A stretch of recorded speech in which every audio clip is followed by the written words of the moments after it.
Hi friends, നമസ്കാരം. Krishna's story ടൈമിലേക്ക് എല്ലാവർക്കും സുസ്വാഗതം. കൃഷ്ണായനം കഥ കേൾക്കാം. സർവചരാചരങ്ങളുടെയും അന്തര്യാമിയായ ഭഗവാൻ ശ്രീകൃഷ്ണൻ്റെ കഥ കേൾക്കാം.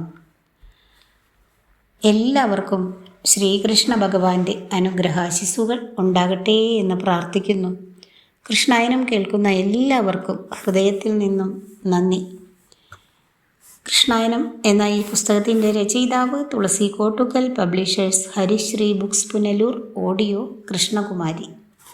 കഴിഞ്ഞ 2 ദിവസമായി കേശവനും കുചേലനും എന്ന ഭാഗമാണ് കേൾപ്പിച്ചു കൊണ്ടിരുന്നത്. അത് മുഴുവനായിരുന്നില്ല, അതിൻ്റെ തുടർച്ച തന്നെയാണ് ഇന്നത്തെ വീഡിയോയിലൂടെയും കേൾപ്പിക്കുന്നത്. കഴിഞ്ഞ ദിവസം, അതായത് ഇന്നലെ വൈകുന്നേരം അപ്ലോഡ് ചെയ്ത വീഡിയോയിൽ ഓഡിയോ ഏഡാവാതെ വന്ന തകരാറിൽ എല്ലാവരോടും ക്ഷമ ചോദിക്കുന്നു. ആ ഭാഗം ഇന്ന് കേൾപ്പിക്കുന്നു. ഇന്നത്തെ ഭാഗത്തിലേക്ക്. ഓം ശ്രീകൃഷ്ണ പരമാത്മനേ നമഃ. കേശവനും കുചേലനും തുടർച്ച. ക്ഷണനേരം കൊണ്ട് കേശവൻ്റെ മുഖകമലം തെളിഞ്ഞു. പ്രഭാതത്തിൽ മഞ്ഞുതുള്ളികൾ അണിഞ്ഞ ചെന്താമര ദളങ്ങൾ പോലെ കേശവൻ്റെ കവിൾത്തടം പുഞ്ചിരിയിൽ തെളിഞ്ഞു. മാധവൻ രുക്മിണിയെ നോക്കി പറഞ്ഞു, ദേവി, ഞാൻ കരഞ്ഞു എന്നത് ശരിയാണ്. എത്ര കരഞ്ഞിട്ടും എനിക്ക് മതിയാകുന്നില്ല. ആഹ്ലാദത്തിൻ്റെ തിര തള്ളി കണ്ണുകളിൽ ജലം നിറയുകയാണ്. എൻ്റെ സതീർത്ഥ്യന് എത്ര ഐശ്വര്യം നൽകിയിട്ടും എനിക്ക് മതിയായില്ല. ഇനിയും നൽകണമെന്നാണ് എൻ്റെ അഭിലാഷം. പക്ഷേ നീ ഓതിയാൽ കേൾക്കാതിരിക്കുവാൻ ആവുകയില്ല. കുചേലൻ കേശവനെ തന്നെ നോക്കിയിരുന്നു. ആ രൂപത്തെ ഭൂസുരൻ ഉള്ളിൽ ആവാഹിച്ചു നിർത്തുകയായിരുന്നു. കൂട്ടുകാരായ കുചേലനും കേശവനും ഏറെ നേരം സംസാരിച്ചിരുന്നു. അർദ്ധരാത്രി കഴിഞ്ഞപ്പോൾ സുധാമാവിനെ മാധവൻ മനോഹരവും ഹംസത്തൂവൽ മൃദുലവുമായ ശയ്യയിൽ കിടത്തിയുറക്കി. പ്രഭാതമായി. സുധാമാവിനു വേണ്ട പരിചരണങ്ങൾ നൽകി പ്രഭാത ഭക്ഷണവും കൊടുത്ത് നന്ദാത്മജൻ യാത്രയാക്കി. കുചേലനോട് കുറച്ചു ദിവസം ദ്വാരകയിൽ തങ്ങുവാൻ പറഞ്ഞതാണ്. അന്തണൻ ഭവനത്തിൽ പോകണമെന്ന് നിർബന്ധം പിടിച്ചു.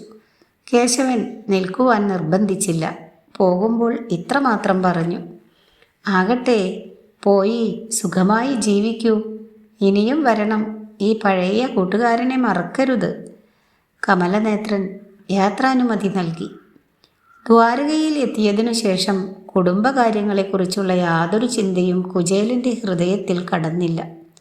സദാസമയവും സുഹൃത്തിൻ്റെ വാക്കുകളിൽ മുഴുകിക്കഴിഞ്ഞതുകൊണ്ട് ഭാര്യ പറഞ്ഞതൊന്നും കുചേലൻ ഓർത്തില്ല. തിരിച്ച് കുറച്ചു ദൂരം നടന്നപ്പോഴാണ് ആ ദരിദ്ര വിപ്രൻ കുടുംബത്തെക്കുറിച്ച് ചിന്തിച്ചത്.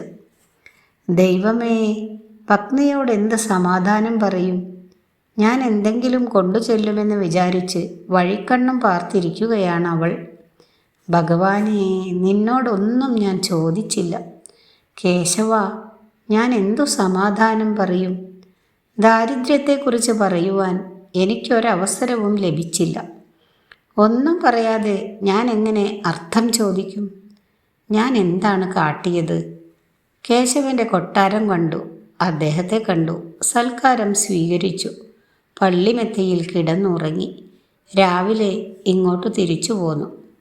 ദൈവമേ, എൻ്റെ പത്നിയും കുട്ടികളും പട്ടിണി കിടന്നു മരിക്കുകയേ ഗതിയുള്ളൂ. കുചേലൻ വീണ്ടും ഓർത്തു. കേശവൻ എൻ്റെ മലിനഗാത്രം ആലിംഗനം ചെയ്തു. പാദം കഴുകിയ ജലം തീർത്ഥം പോലെ പാനം ചെയ്തു.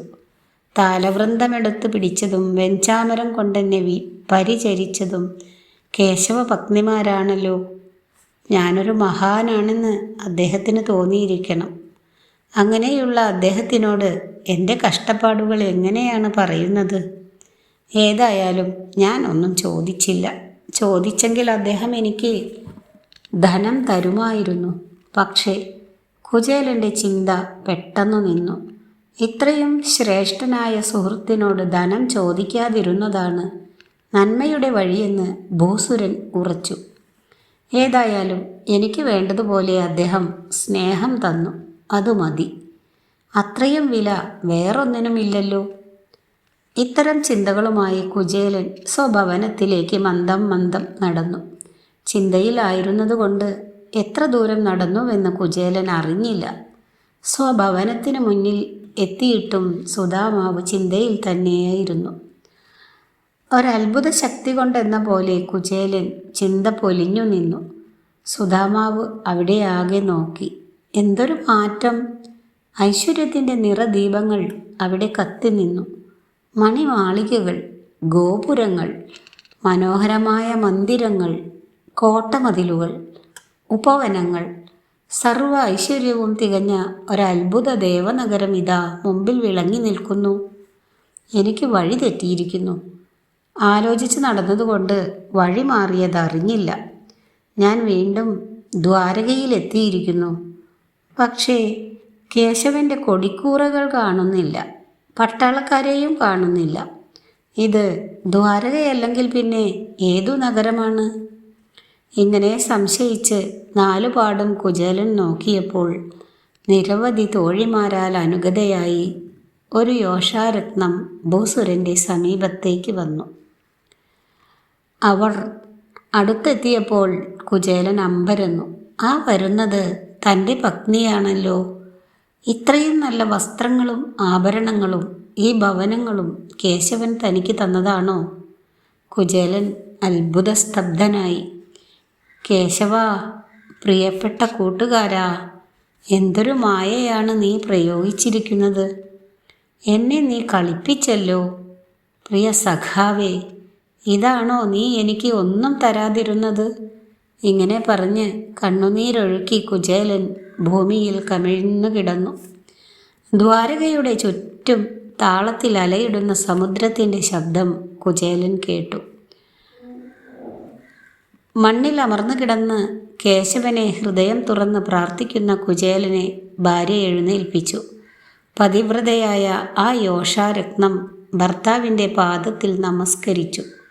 മനോഹര വസ്ത്രം ധരിച്ച് പുഞ്ചിരി പൂക്കൾ പൊഴിച്ചുകൊണ്ട് മക്കൾ ഓടി വന്നു കുചേലനെ പൊതിഞ്ഞു.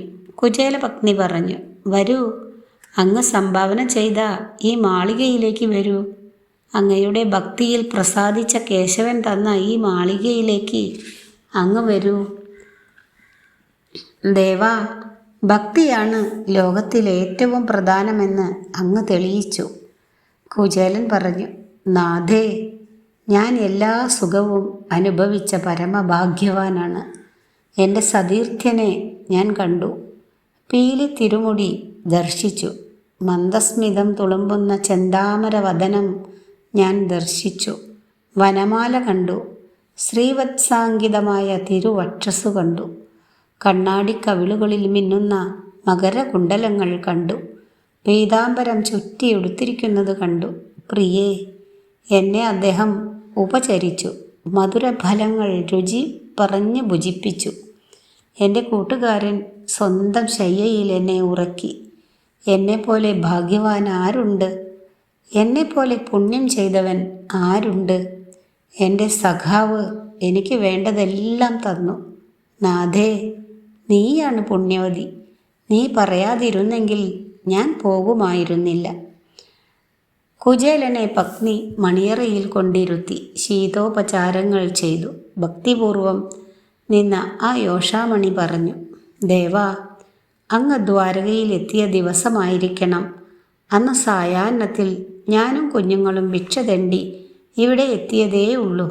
ഒരു പിടി നെല്ലുപോലും അന്ന് ലഭിച്ചില്ല. എന്നല്ല, പലരും ഭർസിക്കുകയും ചെയ്തു. ചത്താലും ഇനി യാചനയ്ക്ക് വയ്യെന്ന് പറഞ്ഞ് മക്കളെയും കെട്ടിപ്പിടിച്ച് കരഞ്ഞുകൊണ്ടിരുന്നപ്പോൾ സുന്ദരിയായ ഒരു സ്ത്രീ ഇവിടെ വന്നു. ഉദയസൂര്യനെ പോലെ അവൾ പ്രകാശിച്ചിരുന്നു. ദേവാംഗനയാണെന്ന് എനിക്ക് തോന്നി. അത്ഭുതത്തോടെ ഞാനും മക്കളും നോക്കിയിരിക്കെ ആ സ്ത്രീ വന്ന് എന്നെ വന്ദിച്ചു. അവർ പറഞ്ഞു, ഞാൻ ദ്വാരകയിൽ നിന്നാണ് വന്നത്. കേശവൻ പറഞ്ഞിട്ടാണ് വന്നത്. നിങ്ങൾക്കുള്ള ഐശ്വര്യം ഞാൻ തരുകയാണ്. ഇതാ. ഇങ്ങനെ പറഞ്ഞ് ആ രമ്യാംഗന സംഭാവന ചെയ്തതാണിതൊക്കെ. അവർ ഈ കാണുന്നതെല്ലാം തന്നിട്ട് അപ്പോൾ തന്നെ മറയുകയും ചെയ്തു. ആരാണ് ദേവ ആ വരാങ്കന? ഐശ്വര്യദേവതയായ ലക്ഷ്മി ദേവിയാണോ? കുചേലൻ പറഞ്ഞു, തീർച്ചയായും അത് ലക്ഷ്മി ദേവി തന്നെയാണ്. കേശവൻ തൻ്റെ ഐശ്വര്യം മുഴുവൻ നമ്മൾക്ക് സംഭാവന ചെയ്തു. അദ്ദേഹത്തിൻ്റെ പാതാരവിന്ദത്തെ നിത്യവും വന്ദിക്കുകയാണ് നമുക്കിനി ചെയ്യാനുള്ളത്. കുചേലൻ്റെ വാക്കുകൾ അതിൻ്റെ അർത്ഥത്തിൽ തന്നെ ഭാര്യ ഗ്രഹിച്ചു. ഐശ്വര്യവും സമ്പത്തും ധാരാളം വന്നുവെങ്കിലും അതിലൊന്നും മനസ്സ് ചെലുത്താതെ ഭാഗവത ഭക്തനായി സുധാമാവ് വസിച്ചു. സത്യവും വിശ്വാസവും ഉന്നതാവസ്ഥയിൽ വിരാജിച്ചു. ഇതോടുകൂടി ഇന്നത്തെ ഭാഗം അവസാനിച്ചിരിക്കുന്നു. അടുത്ത ദിവസം അടുത്ത ഭാഗമായ സൂര്യഗ്രഹണം എന്ന ഭാഗം കേൾപ്പിക്കാം. വീഡിയോ ഇഷ്ടമായാൽ എല്ലാവരും ഒന്ന് like, share, comment and subscribe എന്നിവ ചെയ്യുക. നിങ്ങളുടെ ഓരോ ലൈക്കും ഷെയറും കമൻറ്റും എല്ലാമാണ് ഈ വീഡിയോയെ കൂടുതൽ പേരിലേക്ക് എത്തിക്കുക. Thank you for watching.